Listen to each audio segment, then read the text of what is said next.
அக்கிரமக்காரரையோ யாவரும் வெறுக்கிறார்.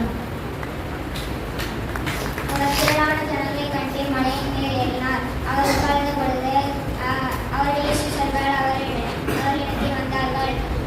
அப்பொழுது அவர் தமது வாயை திறந்து அவர்களுக்கு உபதேசித்து சொன்னது என்னவென்றால், ஆவியில் எளிமை உள்ளவர்கள் பாக்கியவான்கள், பரலோக ராஜ்யம் அவர்களுடையது. துயரப்படுகிறவர்கள் பாக்கியவான்கள், அவர்கள் ஆறுதல் அடைவார்கள். சாந்தமாக உள்ளவர்கள் பாக்கியவான்கள்,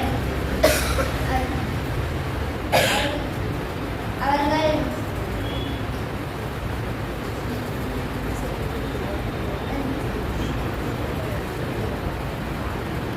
ஞானமுள்ள மகள் தன் தகப்பனுடைய போதகத்தை கேட்கிறாள். பரிகாசக்காரனோ கடிந்து கொள்ளுதலுக்கு செவி கொடான்.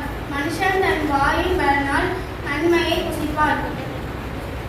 துரோகிகளின்